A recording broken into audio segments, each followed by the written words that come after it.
आज का ये वीडियो शुरू होने से पहले मैं एक बात कहना चाहता हूँ कि हो सकता है आपको यह वीडियो समझ में ना आए, लेकिन यह आपको सोचने पर मजबूर कर देगा। तो स्वागत है आपका फिर से एक अजीब दुनिया में। और आज का टॉपिक है हमारा the end of free will. मनुष्य ने आग को वश में किया, पहिए का आविष्कार किया, महासागरों को पार किया, पर्वतों को काटकर रास्ते बना दिए। उसने पृथ्वी छोड़कर अंतरिक्ष तक पहुंचने का साहस भी कर लिया।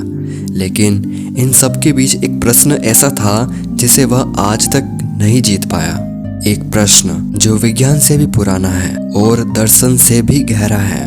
क्या मैं वास्तव में स्वतंत्र हूँ या केवल स्वतंत्र होने का अनुभव करता हूँ?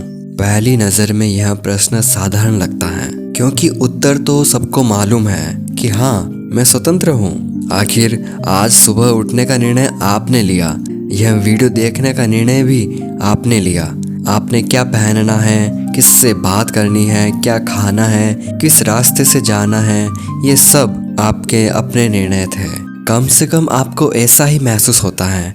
लेकिन समस्या यहीं से शुरू होती है, क्योंकि इतिहास में कई बार ऐसा हुआ है कि जो चीज़ हमें सबसे अधिक स्पष्ट दिखाई देती है वही सबसे बड़ा भ्रम निकली। कभी हमें लगता था कि सूर्य पृथ्वी के चारों ओर घूमता है, हमें ऐसा दिखाई देता था। लेकिन दिखाई देना और सत्य होना दोनों हमेशा एक जैसी बातें नहीं होती। तो क्या यह संभव है कि निर्णय लेने का हमारा अनुभव भी केवल एक अनुभव हो? यह प्रश्न कोई दार्शनिक कल्पना नहीं है। पिछले कुछ दशकों में न्यूरोसाइंस इसी प्रश्न के उत्तर की तलाश कर रही है, और जितना वह मस्तिष्क को समझती गई उतना ही मैं शब्द धुंधला होता गया। सन 1983 एक न्यूरोसाइंटिस्ट थे, बेंजामिन लिबेट। उन्होंने एक ऐसा प्रयोग किया जो देखने में इतना साधारण था कि शायद किसी को भी उसमें क्रांति दिखाई ना दे। उन्होंने कुछ लोगों को एक कमरे में बैठाया और उनसे केवल इतना कहा, जब भी आपका मन करे अपनी उंगली हिलाइए, समय आप तय कीजिए। कोई संकेत नहीं मिलेगा, कोई आदेश नहीं मिलेगा, बस जब आपको लगे तब। साथ ही उनके मस्तिष्क की विद्युत गतिविधि रिकॉर्ड की जा रही थी। प्रयोग समाप्त हुआ, डेटा सामने आया और उसी क्षण स्वतंत्र इच्छा पर सदियों से टिका हुआ विश्वास पहली बार हिल गया। लिबेट ने पाया कि व्यक्ति को यह महसूस होने से लगभग आधा सेकंड पहले कि अब मैं अपनी उंगली हिलाने वाला हूँ, उसका मस्तिष्क पहले ही उस निर्णय की तैयारी शुरू कर चुका था। वैज्ञानिक भाषा में इसे कहते हैं रेडीनेस पोटेंशियल, यानी कि ब्रेन पहले सक्रिय हुआ और मैंने निर्णय लिया का अनुभव बाद में आया। आधा सेकंड सुनने में यह समय बहुत छोटा लगता है, लेकिन प्रश्न समय का नहीं है, प्रश्न क्रम का है, ऑर्डर।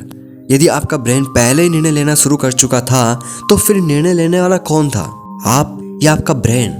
यहीं से पूरी कहानी बदल जाती है। हम अपने जीवन में हर दिन सैकड़ों निर्णय लेते हैं, लेकिन क्या आपने कभी यह चुना कि अगला विचार आपके मन में क्या आएगा? अभी इसी क्षण अपने अगले विचार को चुनकर देखिए। क्या आप तय कर सकते हैं कि 5 सेकंड बाद आपके मन में कौन सा विचार आएगा? शायद नहीं। विचार आते हैं, हम उन्हें बुलाते नहीं। क्रोध आता है, भय आता है, ईर्ष्या आती है, आकर्षण आता है, और उनके आने के बाद हम कहते हैं मैंने ऐसा सोचा। लेकिन क्या सचमुच, या हमने केवल उस विचार का स्वामित्व स्वीकार कर लिया? यही वह बिंदु है जहाँ पर न्यूरोसाइंस और फिलोसॉफी पहली बार एक दूसरे को देखते हैं, क्योंकि दोनों अलग अलग भाषाएं बोलते हुए भी एक ही रहस्य की ओर संकेत करते हैं। शायद मैं उतना सरल नहीं है जितना हम समझते हैं। लेकिन रुकिए, यही सबसे बड़ी भूल होती है। बहुत से लोग लिबर्ट के प्रयोग को सुनते ही निष्कर्ष निकाल लेते हैं कि फ्री विल जैसी कोई चीज होती ही नहीं, जबकि स्वयं बेंजामिन लिबर्ट इतने निश्चित नहीं थे। उन्होंने अपने शोध में एक और संभावना रखी। उन्होंने कहा, हो सकता है कि ब्रेन किसी निर्णय की शुरुआत हमसे पहले कर दे, लेकिन अंतिम क्षण में चेतना के पास उसे रोकने की क्षमता अभी भी हो। उन्होंने इसे कहा वीटो। ध्यान दो कि उन्होंने यह नहीं कहा कि आप हर निर्णय लेते हैं, उन्होंने ये कहा कि शायद आप हर निर्णय को होने से रोक सकते हैं। पहला विचार आपका न हो, लेकिन पहला विचार अंतिम निर्णय भी नहीं हो। यहीं से स्वतंत्रता का अर्थ बदलने लगता है। शायद स्वतंत्र इच्छा का अर्थ हर विचार को जन्म देना नहीं है, शायद उसका अर्थ है हर विचार के सामने तुरंत झुक न जाना।